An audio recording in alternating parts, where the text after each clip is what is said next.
மாரி எலிமினேட்டரோட மேட்ச் வந்து இப்ப வந்து கம்ப்ளீட் ஆயிருக்கு. அந்த மேட்ச்ல வந்து டீம் எஸ்ஆர்எச் டீம் ஆர்ஆரும் வந்து மொஹாலில ஆடுனாங்க. அங்க வந்து இந்த மாரி வந்து பிட்ச் வந்து பரமபாட்டாவா போட்டாங்க விக்கெட்ட. அங்க வந்து இந்த மாரி வந்து கொஞ்சம் பவுன்ஸ் இருந்துச்சு. அது மட்டும் தான் கொஞ்சம் பவுன்ஸும் அப்படியே கொஞ்சம் கொஞ்சம் கொஞ்சம் ஸ்பின்னர்ஸ்க்கும் கொஞ்சம் லைட்டா சப்போர்ட் இருந்துச்சு. ஆனா விக்கெட் வந்து பியூரா பேட்டிங் விக்கெட் தான். பரம பாட்டா விக்கெட். சோ வந்து அந்த மாதிரி விக்கெட்டை போட்டுட்டு வந்து இந்த மாதிரி டாஸ்ல வந்து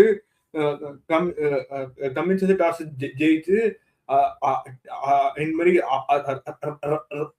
ராஜஸ்தான் ராயல்ஸ் வந்து பேட்டிங் ஆட சொன்னாரு ஃபர்ஸ்ட். அண்ட் அதுக்கப்புறம் அவங்க வந்து இப்போ பிளேயிங் லெவல்ல வந்து எஸ்ஆர்எச் வந்து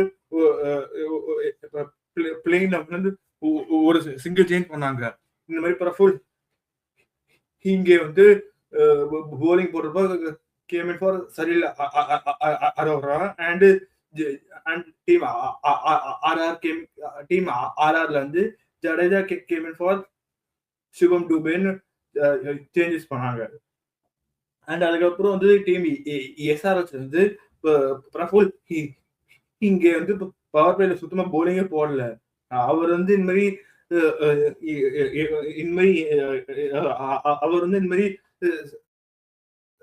பவர் பிளேயர் தான் இந்த மாதிரி அவர் ஜென்யூனா அவர் வந்து ஜென்யூன் பவர் பிளே போலர் வேற. அவர் வந்து இந்த மாதிரி அவர் வந்து இந்த மேட்ச்க்கு வந்து பிளேயிங் 11 சூஸ் பண்ணதுக்கு காரணம் வந்து அவர் வந்து பவர் பிளே போலர் தான். ஆனா வந்து அவர் பவர் பிளே போடவே இல்லை. அது பின்னாடி என்ன ராக்கெட் சயின்ஸும் புரியவே இல்லை. அவர் வந்து இந்த மாதிரி அவர் வந்து அவர் போடுற முக்காவாசி வந்து 135 to 140 kmph போடுவாரு. அதுல வந்து அந்த ஸ்பீட்ல இருந்து பவுன்சர் போட்டாங்கன்னா அவங்க வந்து முன்னாடி அவங்க பவர் பிளேல வந்து சூரியவன்சி வந்து அவுட் ஆக்கி இருக்கலாம். ஆனா பண்ணல. எப்போ சூரியவன்சி அவுட் ஆகினாங்க, எப்போ 13th ஓவர்ல அவர் வந்து இந்த மாதிரி went on to score 97 runs of 29 balls, almost on the fastest T20 century of Chris Gayle வந்து பிரேக் பண்ணியிருப்பாரு சூரியவன்சி. ஸோ வந்து அவர் வந்து அந்த மாதிரி நாக் ஆடி வந்து இந்த மாதிரி வந்து அவர் வந்து அந்த மாதிரி நாக்கு ஆடினது காரணம் வந்து இந்த மாதிரி பவர் பிளேல வந்து எஸ்ஆர்எஸ் போட்ட பவுலிங் ரொட்டேஷன்ஸ் வந்து லிட்டரலா பிலோ பார் தான். வந்து அவங்க வந்து ஃபர்ஸ்ட் ஓவர் கமின்ஸ் போட்டாரு, அவர் வந்து ஐடியா போட்டுட்டு போனாரு. அப்புறம் செகண்ட் ஓவர் வந்து ஈஷான் மலிங்கா போட்டாரு. அவர் வந்து அவரும் சக்கிப் ஹுசைனும் மிடில் ஓவர் போலர்ஸ். அவங்கள போய் நீங்க வந்து பவர் பிளே போட வச்சுட்டு பிரஃபுல் வந்து பவர் பிளே போலர், அவர் வந்து நீங்க வந்து மிடில் ஓவர்ஸ் போட வைக்கிறீங்க. என்ன சயின்ஸோ புரியல இல்ல. ஸோ அவங்க அந்த மாதிரி பொண்ணு நான் வந்து இந்த மாதிரி டீம் ஆர்ஆருக்கு வந்து ஒரு இந்த மாதிரி ஒரு ஃபிளையர் ஸ்டார்ட் வந்துச்சு பவர் பிளேல. அவங்க வந்து இந்த மாதிரி அவங்க வந்து இந்த மாதிரி அந்த ஸ்டார்ட் பண்ணதுல வந்து இந்த மாதிரி ஜெய்சோல் வந்து அவர் பெருசா அடிக்கவே இல்லை. அவர் வந்து மெச்சூரா வந்து இந்த மாதிரி சிங்கிள்ஸ் ஓடி வந்து ஸ்ட்ரைக் வந்து சூரியவன்சி கிட்ட கொடுத்தாரு. அவர் வந்து டாட் பால் போட்டீங்கன்னா அடுத்த பால் 6 இருந்தா ஆடினார். இன்னைக்கு செம பேட்டிங். ஆனா அவர் வந்து இப்ப வந்து youngest player to score 600 runs in IPL season ஆகியிருக்காரு. அண்ட் அதுக்கப்புறம் வந்து அவர் வந்து இந்த மாதிரி Chris Gayle's record of most sixes in an IPL season ரெக்கார்டையும் பிரேக் பண்ணியிருக்காரு.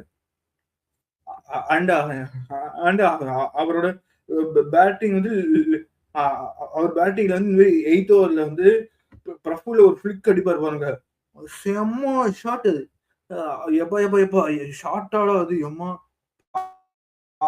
செம்ம ஷாட் அது. அவர் பேட்டிங் ஆடுறதே ஃப்ரீக் மாதிரி தான் இருக்கும். அதுல போய்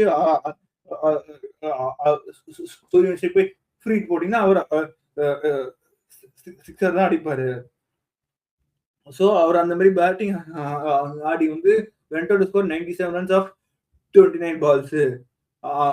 அவர் எப்படி அவுட் ஆனாரு? இந்த மாதிரி பிரஃபுல் இங்கே வந்து 140 kmph வந்து ஒரு ஷார்ட் பால் போட்டு வந்து அவுட் சைடு ஆஃப் ஸ்டம்ப்ல வந்து ஒரு ஷார்ட் பால் போட்டாரு.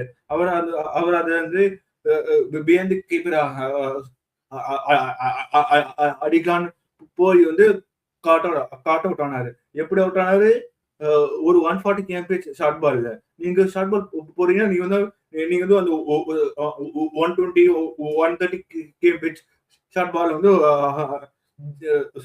சூரியவன்ஷி போட்டீங்கன்னா அவர் வந்து பால் நேரம் ஸ்டாண்ட் சைடு டெபாசிட் பண்ணிடுவாரு. ஸோ நீங்க வந்து அவர் அவுட் ஆகணும்னா வந்து நீங்க வந்து அவர் வந்து 140 kmph வந்து ஷார்ட் பால் போட்டீங்கன்னா நல்லா போட்டு குப்புன்னு ஏத்தணும் பால். அப்பதான் வந்து அவரால் அவரால் வந்து இந்த மாதிரி ஃப்ரீயா வந்து பேட்டர் ஸ்விங் பண்ணி வந்து இந்த மாதிரி சிக்ஸஸ் அடிக்க முடியாது.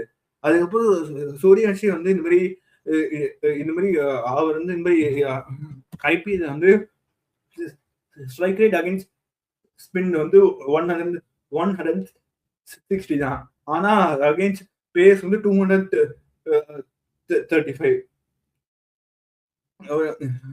நீங்கன்னா அதுக்கான டிஃபரன்ஸ் பாத்துக்கோங்க.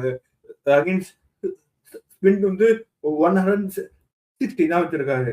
அகைன்ஸ்ட் பேஸ் வந்து 235 வச்சிருக்காரு. ஸோ வந்து அவருக்கு வந்து கொஞ்சம் ஸ்பின் போட்டு கொஞ்சம் கண்டெயின் பண்ணலாம் அவரை. ஆனா அந்த எஸ்ஆர்எஸ் போலர்ஸ் அதிகம் பண்ணல. அந்த பக்கம் சூரியவன்ஷி பேட்டிங் ஆடுறப்ப வந்து அவங்க வந்து ஸ்பின் வந்து கண்ணிலே காட்டல. எப்ப பார்த்தாலும் வந்து ஃபாஸ்டா போட்டாங்க. அவர் அந்த பேஸை யூஸ் பண்ணி வந்து ஸ்கோர் பண்ணிட்டு போயிட்டு இருந்தாரு. அண்ட் அதுக்கப்புறம் வந்து இந்த மாதிரி சூரியவன்ஷி வந்து இந்த மாதிரி அகைன்ஸ்ட் பேஸ் வந்து ஆன் தி லெக் சைடு வந்து 343.5 வச்சிருக்காரு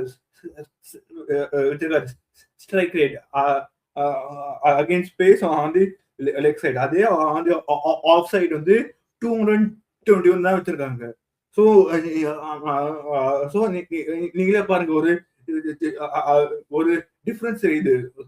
சூரியவன்ஷி வந்து இந்த மாதிரி ப்ரிஃபர்ட் ஜோன் வந்து இந்த மாதிரி லெக் சைடு தான். ஜஸ்ட் லைக் உர்வில் பட்டேல், அவரும் அதே மாதிரி தான். 2 பேருமே வந்து அவங்க ஆடுற மோஸ்ட் ஆஃப் ஷாட்ஸ் வந்து லெக் சைடு தான் போகும் அவங்களுக்கு. ஸோ வந்து அந்த மாதிரி அவருக்கும் சூரியவன்ஷிக்கும் இந்த மாதிரி நிறைய வீக்னஸஸ் வந்து இருக்கு. அவர் கொஞ்சம் ஸ்பின்னா கொஞ்சம் வந்து அவரை நீங்க ஸ்பின் போட்டு கண்டெயின் பண்ண முடியும். அண்ட் அதுக்கப்புறம் வந்து நீங்க வந்து ஒரு 140 kmph ஷார்ட் பால் வந்து அவுட் சைடு ஆஃப் போட்டு அவரை நீங்க வந்து லெக் சைட்ல வந்து பிளே பண்ண விடாம போட்டீங்கன்னா வந்து அவர் வந்து ஆஃப் சைட்ல ஆட போயிட்டு வந்து இந்த மாதிரி அவரே கொடுப்பார் விக்கெட்ட. ஸோ அவ்வளோ அவங்க வந்து இந்த மாதிரி எப்போ வந்து இந்த மாதிரி சூரியவன்ஷி வந்து ஈஷான் மலிங்கா வந்து மொத ஓவர்ல வந்து இந்த மாதிரி டேக் டவுன் பண்ணாரோ அப்பவே வந்து இந்த மாதிரி மொத்த மொத்த திங்கிங்குமே வந்து மொத்த பிளானுமே வந்து பிரெயின் ஃப்ரீஸ் ஆயிடுச்சு. அவங்க அதுக்கப்புறம் வந்து அவங்க ஒழுங்காவே வந்து இந்த மாதிரி திங்க் பண்ணல. அது வந்து சூரியவன்சியோட பேட்டிங். அவர் வந்து went on to score 97 runs. அது ரெக்கார்டு. அதுக்கப்புறம் வந்து ஜெய்ஸ்வால் வந்து இந்த மாதிரி சூரியவன்சிக்கு வந்து செகண்ட் ஃபீல்ட் பிளே பண்ணாரு. அவர் வந்து ரன்னபால் 29 ஸ்கோர் பண்ணாரு. ஆனா அவர் அவுட் ஆகினது யாரு? எஸ்ஆர்எஸ் டீம்ல இருக்கிற ஒரே ஸ்பின்னர் தான், சிவாங் குமார் தான் வந்து அவர் வந்து அவுட் ஆக்குவாரு. அதுக்கப்புறமே வந்து இந்த மாதிரி அந்த பராகன் ஜுரேல் வந்து அதே ஓவர்ல வந்து இந்த மாதிரி 2 சிக்ஸ் அடிப்பாங்க. அண்ட் அதுக்கப்புறமே இந்த மாதிரி ஜுரேலும் பராகும் வந்து ஒரு 55 ரன்ஸ் பார்ட்னர்ஷிப் போடுவாங்க 21 பால்ஸ்ல. அண்ட் அவங்க வந்து இந்த மாதிரி சூரியவன்சி அந்த ஸ்டார்ட் வந்து அவங்க அப்படியே கண்டினியூ பண்ணுவாங்க. அண்ட் அதுக்கப்புறம் ஜுரேல் போட்டாங்க பாருங்க லென்த்.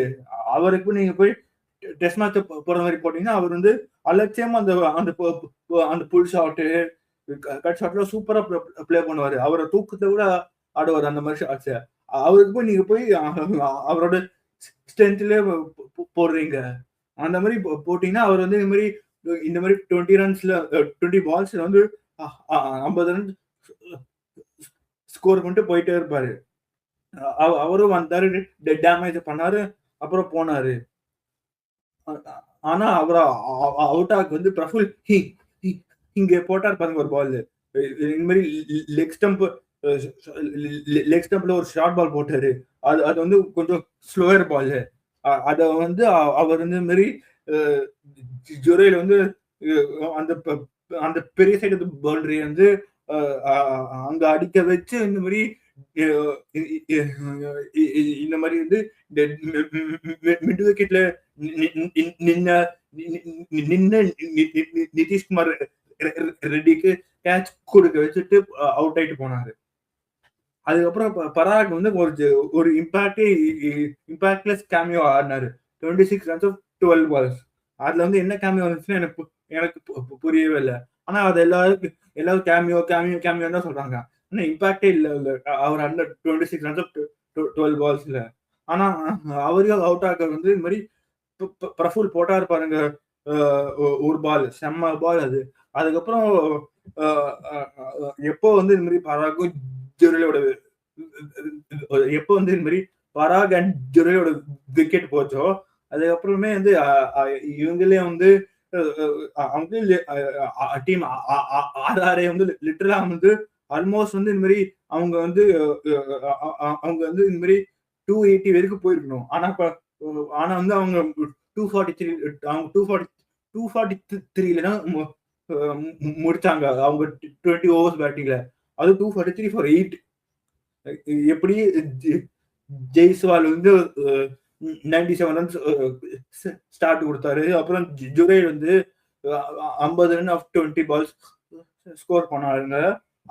அவங்க அந்த மாதிரி ஸ்டார்ட் கொடுத்துமே வந்து இந்த மாதிரி டீம் ஆர்ஆர் வந்து இந்த மாதிரி அவங்க வந்து இந்த மாதிரி 243 தான் ஸ்கோர் பண்ண முடிஞ்சு.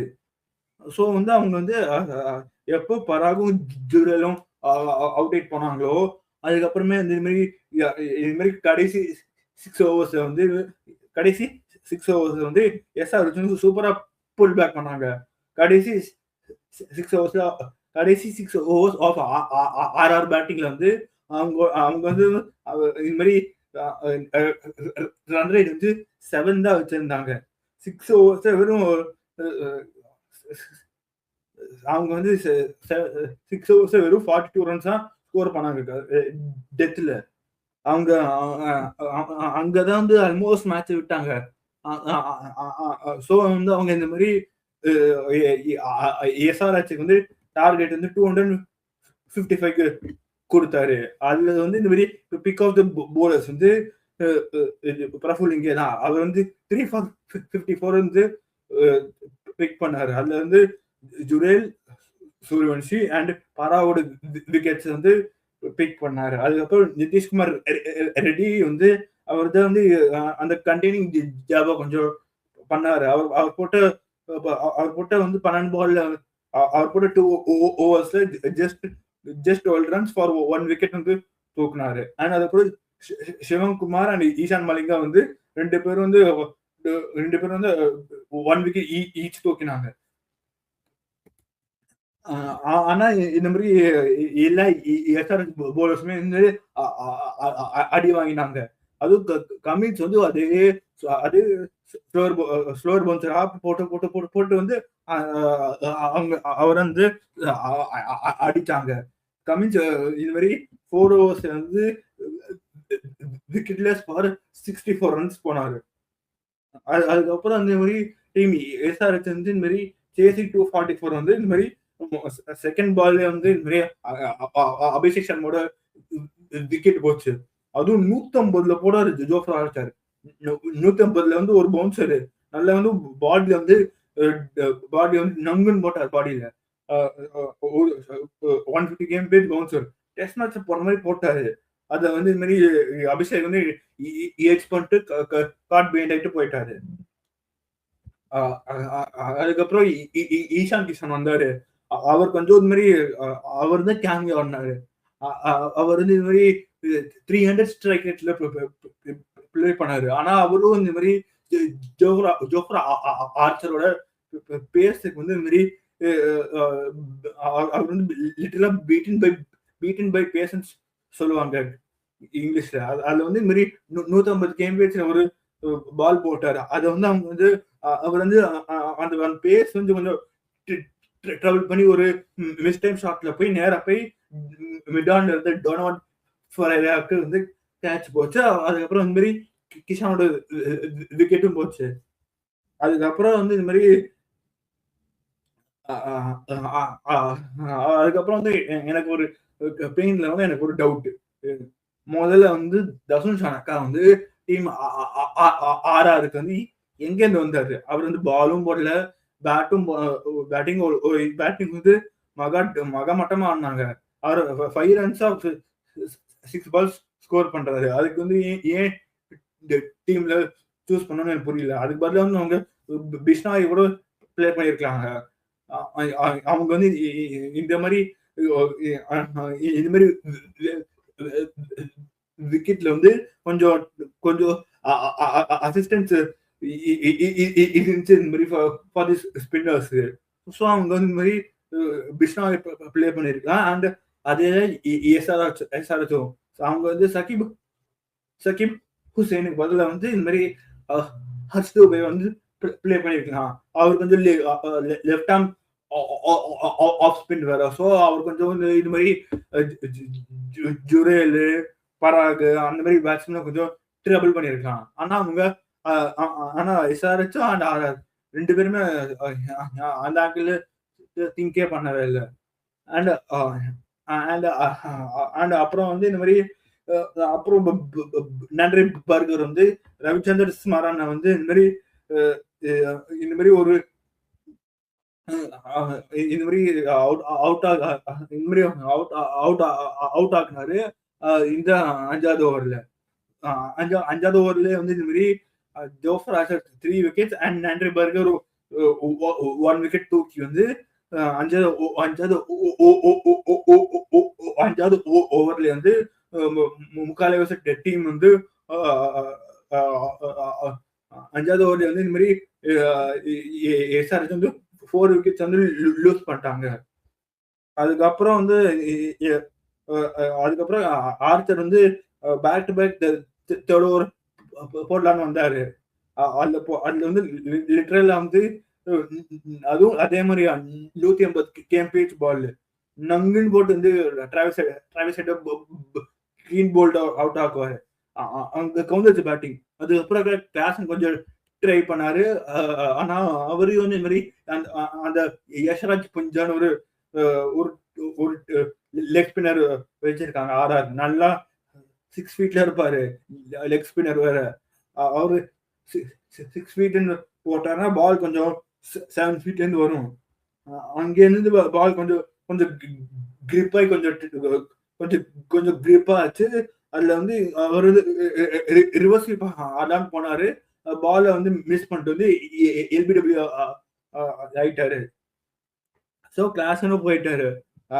அதுக்கப்புறம் வந்து இந்த மாதிரி அதுக்கப்புறம் இந்த மாதிரி சலீல் அரோராவும் அண்ட் நிதிஷ்குமார் ரெட்டியும் ஒரு சின்ன பார்ட்னர்ஷிப் போட்டாங்க. 19 பால்ல 50 ரன் ஸ்கோர் பண்ணாங்க. அவங்க மட்டும் கண்டினியூ பண்ணியிருந்தாங்கன்னா இந்த மாதிரி வந்து எஸ்ஆர்எச் வந்து ஆல்மோஸ்ட் வந்து இந்த மாதிரி கேஸ் வந்து புல் பண்ணிருக்கலாம். ஆனா ஆனா ஆனா பண்ணல. அது காரணம் யாரு?